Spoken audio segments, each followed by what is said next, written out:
What's up, incredible and loved and valued people. I am so thankful that you're here. I'm so thankful that I get to be a part of your life in this cool way that we have through a podcast. I am your host, Emma Mae McDaniel. Welcome to the Have You Heard podcast. This is a very sweet conversation we're going to be having today with my Uncle Josh and my husband, Josh. So friends, grab your headphones and let's get into the word.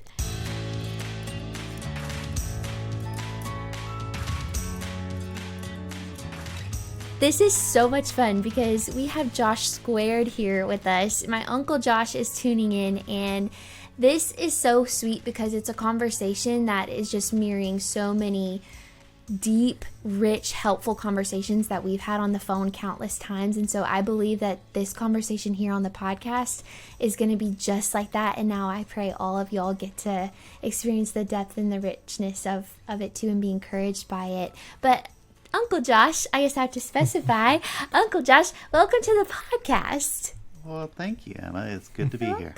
Welcome. What is something that made you smile today? Something that made me smile today. Actually, the fact that I just got a text as soon as we started this podcast from my sweet, sweet wife that said, "Hey, you left the lights on in the car and the car is locked and you have the key." So whenever there's a break, awesome.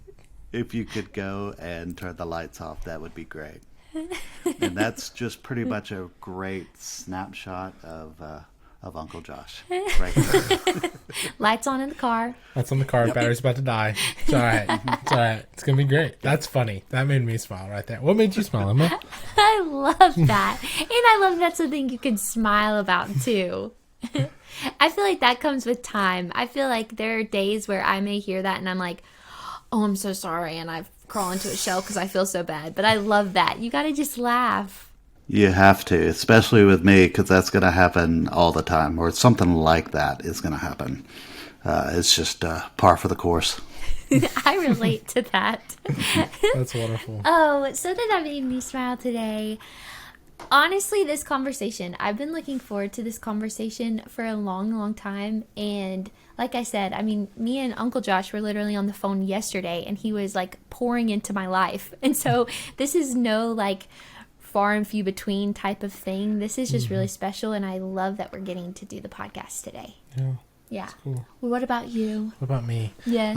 The husband Josh. Josh. Yeah, so I think I had a really sweet conversation. I've been struggling lately just in my own self.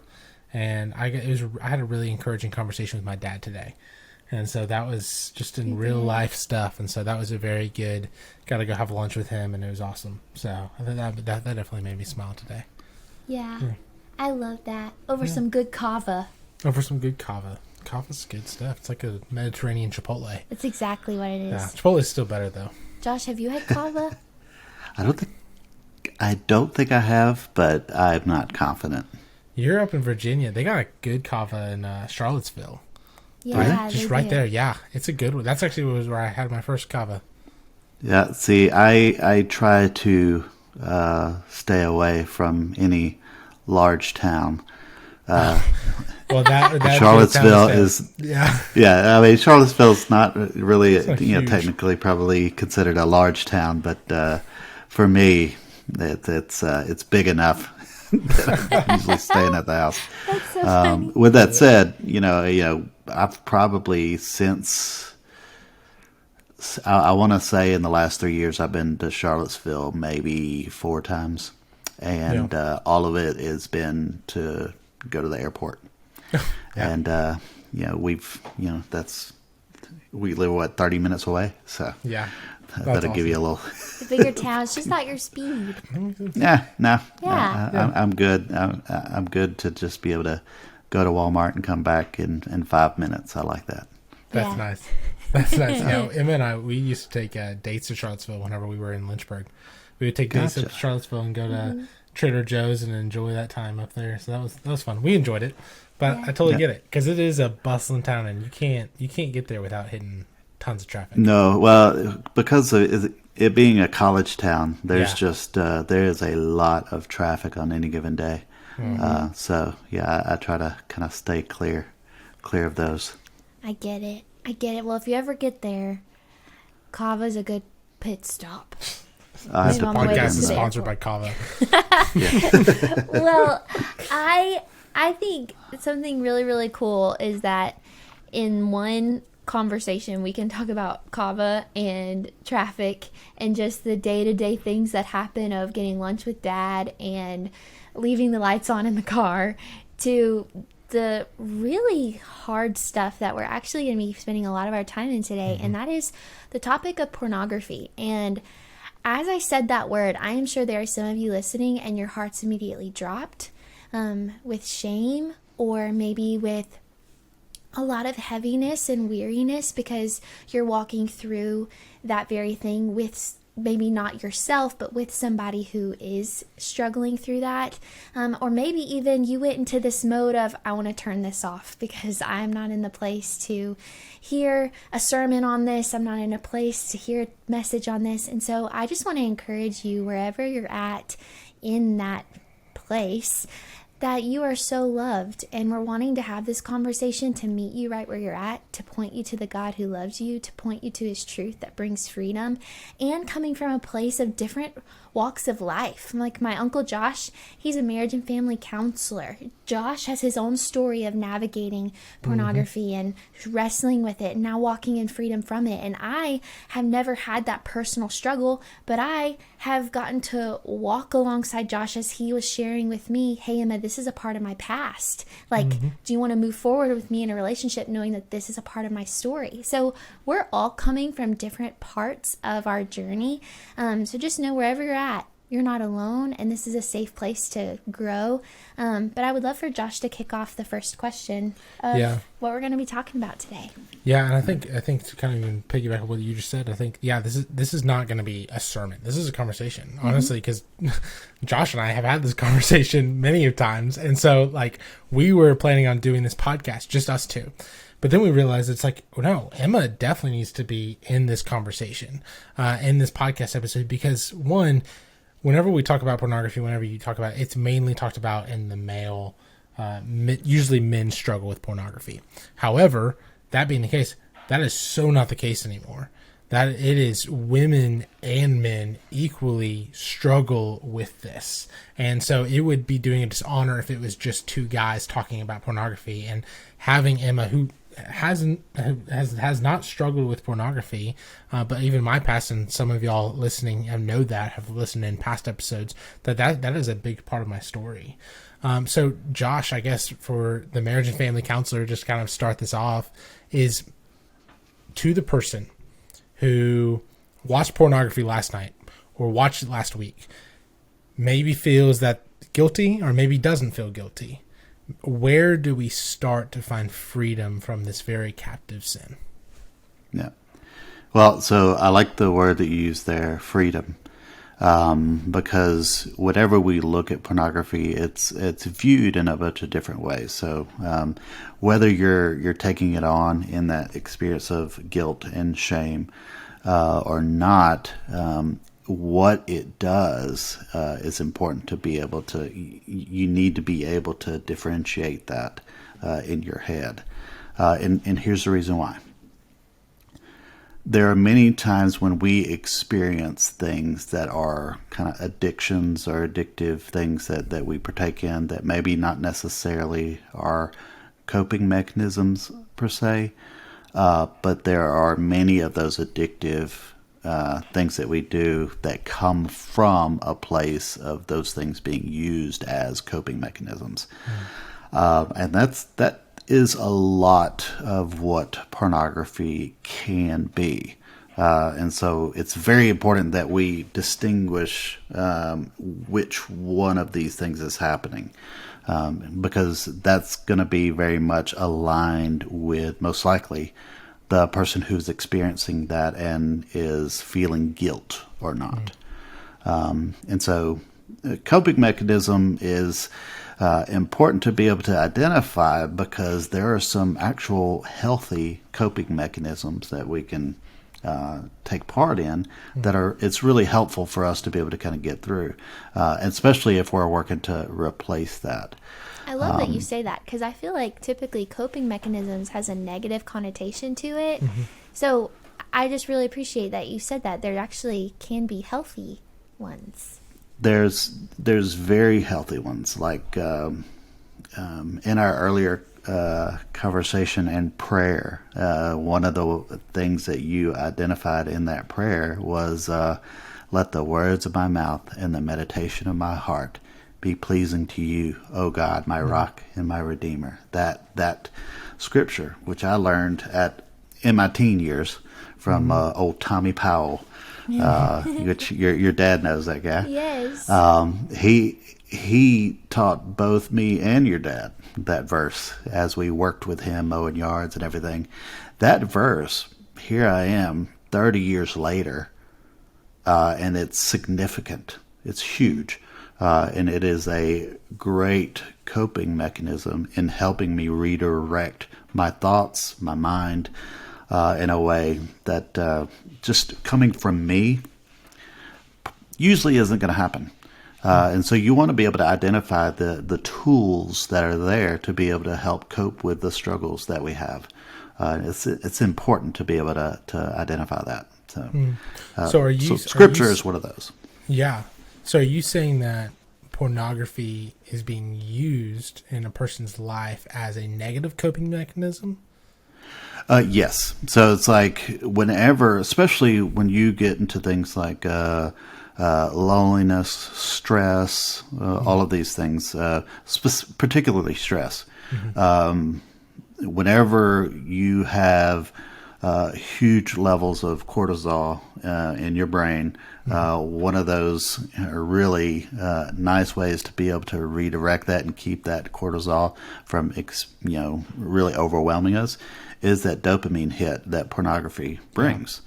And so like being able to experience that it's relieving in a way. The issue then becomes, especially if we have a conscience that is in mind to looking at pornography as a negative. And I have to differentiate that because much of our current world doesn't see it as a negative. They just see it as yet another medium in which it's. I would say that most people would be even surprised that you would have an issue with it. And so, or that we're even making a podcast about it. Right.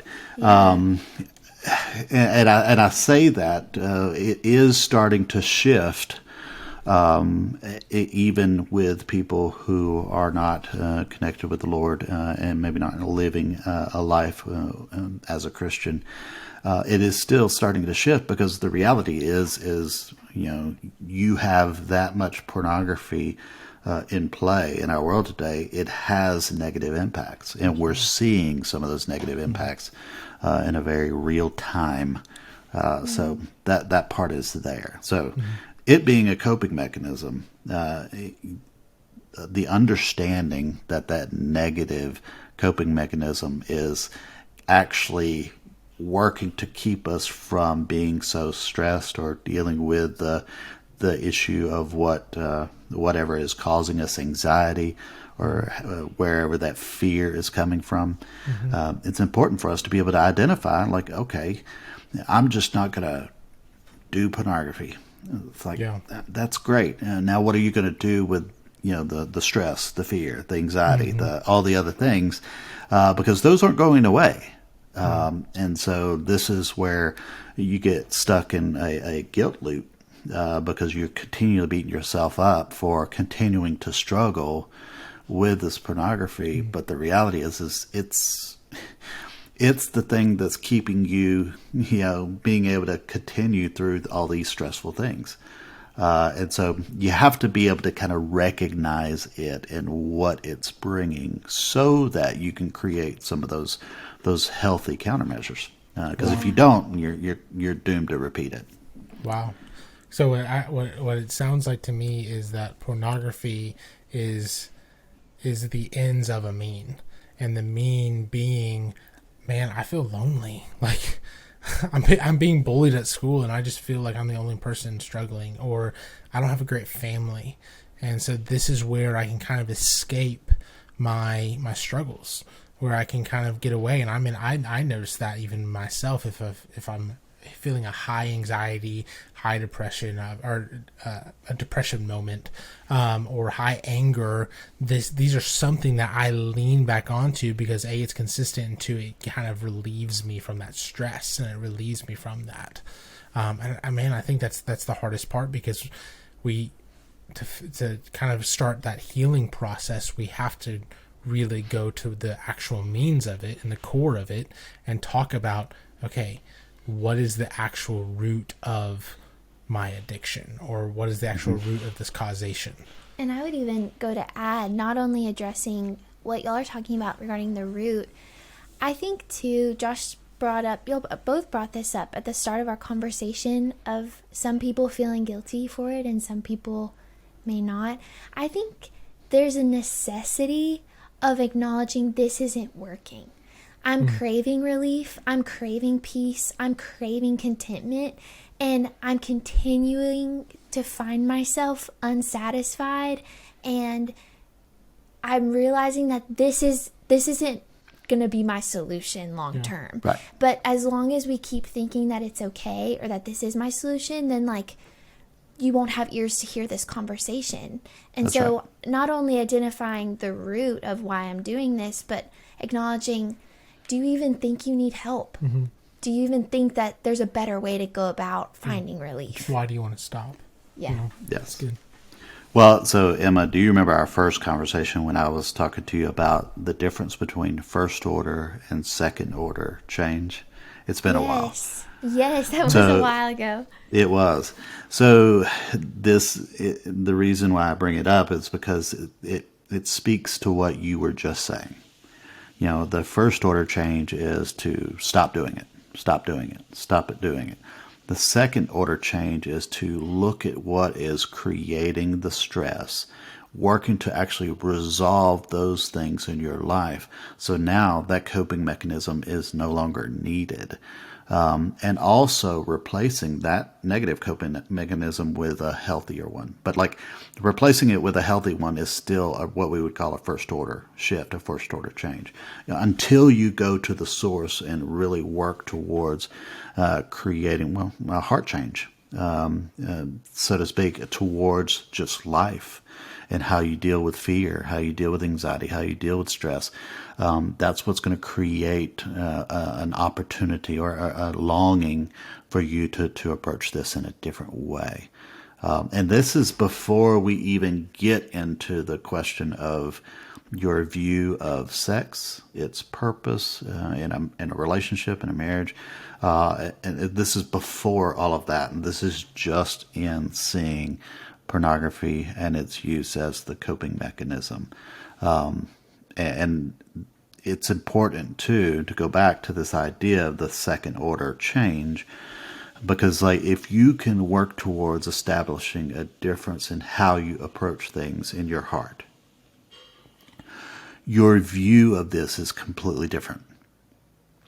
My approach to pornography, approach is maybe a strong word there, but my experiential view of pornography and what it was and what it did in my life before I had kids and now that I have kids, it's completely different. Especially now that one of those kids is a daughter. Completely different. Worldview has completely shifted, completely changed. And that truth was always there. You know, it wasn't like all of a sudden now that is true. And so that's what you really want to look at and try to seek out for yourself, is really identify, okay, what is this doing for me?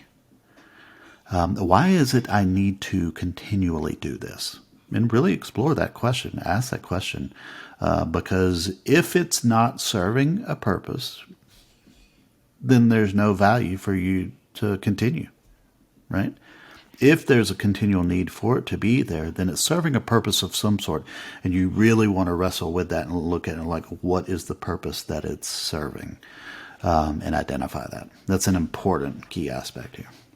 Yeah, I love that. I think that's something that not a lot of people talk about, because whenever pornography is brought up, well, it's like, okay, well then just like put a site blocker on your phone, and which can help. Like, I'm not dogging Covenant Eyes or anything like this, but like that's just how we earthly see it. It's like, oh, well then stop doing that. Like, it's as simple as stopping. Like, it's as simple as throwing away your phone. Well, I'll be honest with you. You throw away your phone, well, especially nowadays in 2023, it's like there's a computer screen or a way to access porn everywhere. If you want it, you'll find it. Like, if you need it, if you quote unquote need it, like want it, then you will, at the end of the day, get it. And I think that was the biggest challenge for me, as I was struggling because I couldn't escape it. There's no way I could do it. I had Covenant Eyes on my phone. I had to do all this stuff. But until I sat down with a counselor, until I had people around me annoying the crap out of me, just asking me questions. How are you doing? How's your heart? Where are you at? All this different stuff. I didn't see freedom in it. And so I think that's one thing. It's like, I love that you're saying, hey, it's a matter of the heart. It's a matter of the heart. It's not a matter of your phone. It's not a matter of your computer. It's not a matter of technology being accessible. Now, I hate that it is, but that's not the problem as much as your heart and how we do have a sinful flesh. So then with that, now that we understand that we have a sinful flesh, how do we go submit our heart, kind of drop it before the cross, submit that, and start changing our heart to not want it, not think that we need it? Well, so it's a matter of submission, but not just of the heart, but who it's to. So it's like, whenever you submit your heart to the Lord, then you have the fruits of what that submission brings. It's like, one of the fruits of the Spirit is what? Especially, in line with this line of questioning, self-control, right? That self-control, so many people try to brute force it. And they're just like, I will have self-control. And it's like, that's not what it talks about in Galatians 5. There is talking about it being a fruit of the Spirit living within you. And as I submit to the Spirit in Him, He will bring about more self-control in my life. So self-control happens as a result of that submission. And so if I'm sitting there trying to have more self-control, more self-control, like I'm doing it backwards. I'm trying to do the things that He's trying to bring about in my life just by me submitting to Him, but I'm trying to do it for Him. I'm trying to go around, right? And we make it so much harder. And the same is true of, love, joy, peace, patience, kindness, goodness, all of them, right? Being able to really look at what those fruits provide and bring about, that's what creates that ability. Ephesians 3:14-21, that whole section there. It's like, now to Him who is able to do immeasurably more than all we could ask or imagine. It's according to His power at work within us.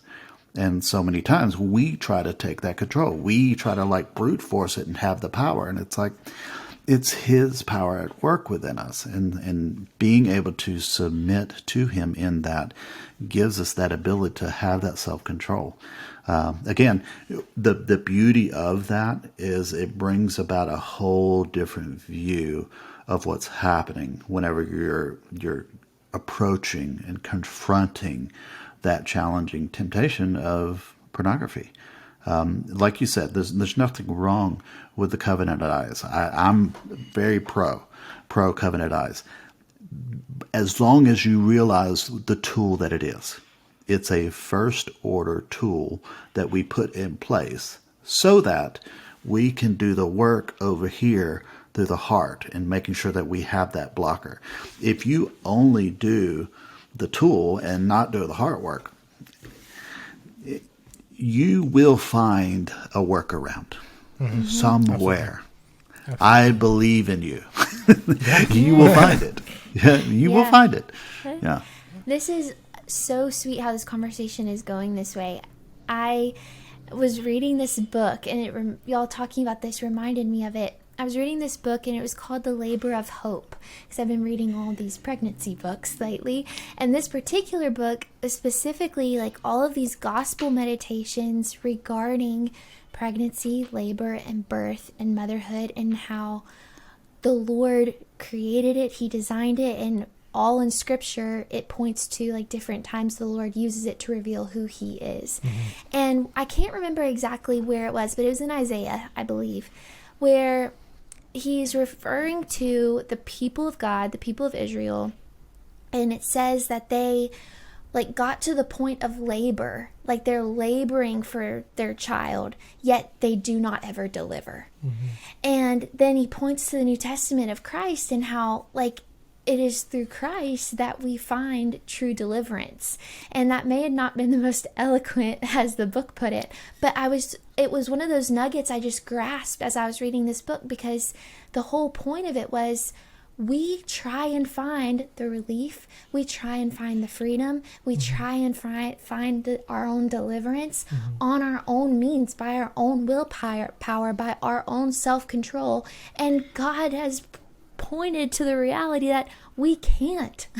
He lets us try, but He's letting us know the whole time, hey, apart from me, you can do nothing. It is only through my Son that you then have the ability. So I really hope that this one statement is also being heard in this conversation, that yes, it comes to like, you have to decide. Nobody can decide it for you, but it's not going to have like endurance behind your decision if it's not being empowered by the Spirit. And I've been so encouraged in the Word lately as I've been in the Psalms, where David constantly says, God, you are my helper. God, you are my helper. I lift my eyes up to the mountains. Where does my help come from? My help comes from the Lord. And so I just want to encourage you, like, don't see it as insignificant to call on the Lord for help. Like, God, I've tried to change my heart on my own. I tried to go from that first order to the second, and I keep failing myself, and I'm proving that it is you who are able to do the impossible in me, not me by myself. So I love that y'all are touching on this, because this is then compelling us forward to say no in the face of temptation. This is then compelling us forward to make the tough decision. And even whenever we feel like we need it because we're falling back on our old rhythm of doing things, we can actually say no because we realize a new way of doing things is better. I just love it. We're getting to the foundation of this conversation, which is so crucial. And this goes across a multitude of addictions at the same time. Like, if you're an alcoholic, if you're addicted to some narcotics or whatever it could possibly be, like if you're an alcoholic and you just want to stop drinking, you want to stop being binge drinking or whatever, you can avoid bars, but eventually you're going to go out to dinner and your friends are going to order drinks and you're going to feel like, I need to order drinks. So until you really go to the heart, and I think I love that whenever it's like David is saying, I look up to the mountains, where does my help come from? I'm looking up to the highest point of this earth. I'm looking up to one of the greatest things that is attached to this ground, a mountain. And even there, where could I even find help? If I climb that thing, is help going to be up there? If I hide from all the bars, is the help going to be there? Or is it, no. It's really going to be whenever I truly submit to God, God, man, I love you more than I love my flesh. God, I love you more than I love this passion and this quick fix that I have, that I submit this to you, and you are where my help comes from. Well, and it's interesting you bring up alcohol because that in that idea, like with the AA and the 12-step programs that are out there, like the necessity for a higher power of some sort being a driving force in the shifts and the changes that someone is trying to make, along with that accountability of the friends and the community around you that comes within the group. Like, there's little bits of this biblical truth that's all over the shifts and change that have to happen and that we see both in AA and NA. And so, like, there's pieces of it that are there. Being able to redirect ourselves is key. The interesting thing I did want to point out too, it's like For me growing up versus you guys growing up, completely different set of experiences there.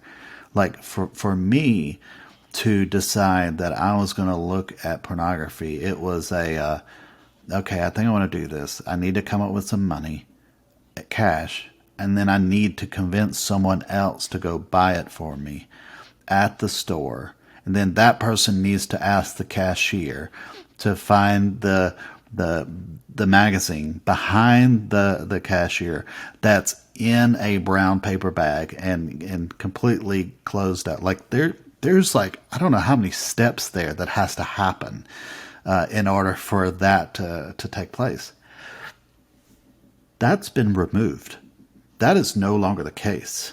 You can have a 5-year-old watching a YouTube of the Backyardigans and let that algorithm play out, and they'll see pornography within 12 to 13 videos by letting the algorithm play out. Like, so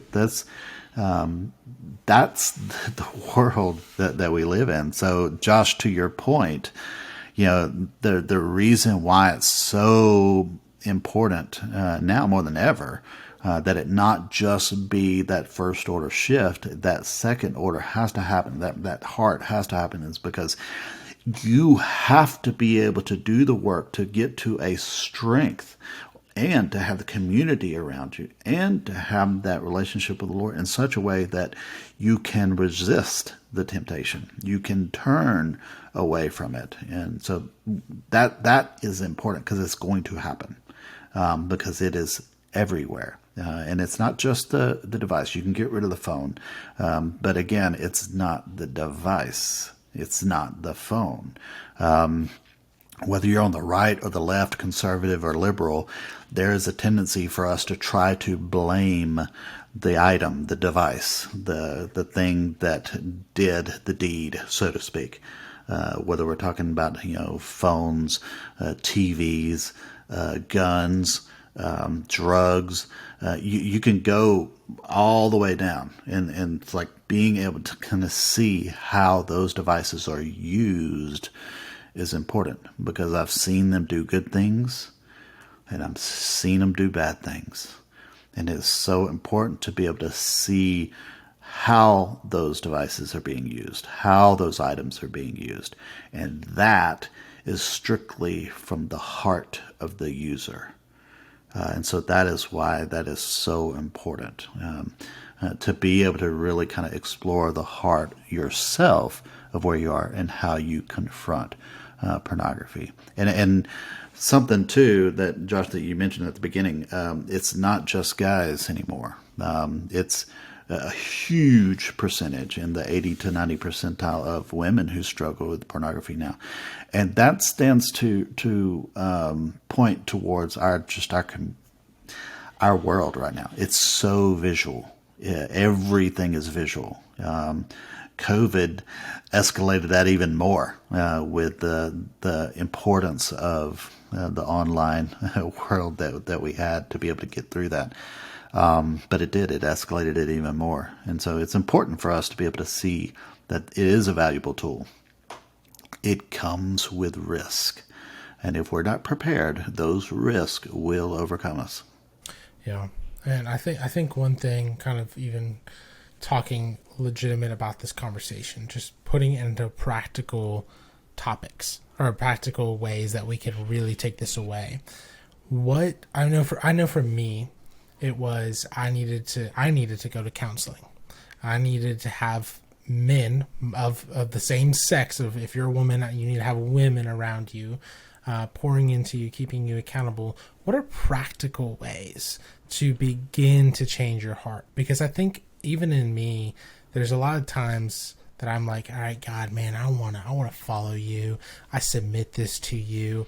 And then I'm done with my prayer and I say amen. And I feel the same as I did before. Or, man, even during my prayer, it sounded like I was like, I'm just making this up. I really don't care. Or like, how do we really, in practical ways, actually submit our heart to God? And how do we actually, in practical ways, begin to really change our mindset and take every thought captive? So I wish I could tell you here are the 3 easy steps to submit your heart. What I have found is, ironically, there is 3 things, but it's not like those 3 steps are the 3 things that I do. It's more like I have found that those 3 things confront me in different ways at different times in my life. Sometimes multiple of them together, and it goes into study, prayer, fellowship, SPF. Ironically, it was a funny little Bible study that old Mac Owen did, if you remember Mac, who is, I believe he's still the national director for Celebrate Recovery. But when he was our camp Bible teacher at Camp Chioka in Calhoun, Louisiana, he did a little devo about SPF 100 sin block, and talked about that's so epic. I love that. Right? That was Mac, and it was interesting because I think I was maybe 15 or 16 at the time, but here I am, I'm 44, and it's still in my head. But the SP and the F was study, prayer, fellowship. And so there have been times, and you probably have experienced this, that I'll read the word or I'll be reading through a devotional and it's just like, oh, that just hit home. That's exactly what I've been struggling with and dealing with, and there it is. Or there's been times when I've had people pray for me or pray over me, or been times when I've been in prayer and that word just comes to me, or whether it's through another person, and it's just like, oh, yep, and the conviction is there. And sometimes it's through friends and that fellowship that's there. Sometimes it's not even something I'm seeking. It's just a text from a friend. Hey, was thinking about you. How you doing? You all right? It's like, well, that was creepy, right? But being able to have that group, that community, that fellowship of friends is huge. And so when we look at okay, what does it look like for us to actually submit our hearts to the Lord? I think there's several ways in which we do that. But the 3 that kind of just pop in my head is through study and through prayer and through fellowship with those who are like-minded around us. And I would even say some of my best moments have been with those who aren't necessarily like-minded as me.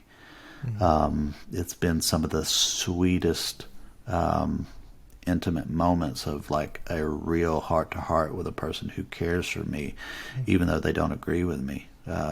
It's been really significant. So you're making sure you're not isolating yourself, right? Yeah. Being in fellowship with others. Yeah. That's really what I'm hearing is don't isolate yourself from the Lord, and don't isolate yourself from community. Yeah. That's where the enemy would love for you to be, is alone. Yes. Well, that speaks to it, right? Not always the case. I'm not going to say always, but the vast majority of people who are struggling with pornography are doing that solo. And it's something that is a solo activity. And so being able to ensure that you're working towards making sure that you're not isolated is a huge way to be able to really redirect it. I'm so encouraged. I feel like just those of you who are listening, there's a lot more than 2, but 2 practical things to take away from this is that this is not by your own willpower that you can walk in freedom from addiction, but it is by submitting to the Lord through a dependence upon His Spirit and deciding to follow Him. It's denying yourself, but it's relying on His Spirit, knowing that it's not on your own strength. And then also be in relation with God and relation with people. Don't go alone. I am really, really excited because, friends, little did y'all know, this is part 1 of a part 2 conversation. And so I'm going to wrap up this conversation, but next week, stay tuned because we are going to continue this incredible time together. So friends, just know that we love you so much. I hope that your week is amazing. I hope that this kickstarts a lot of great conversations with others, with yourself, and with the Lord. And I hope you know how much you mean to us. Bye, guys.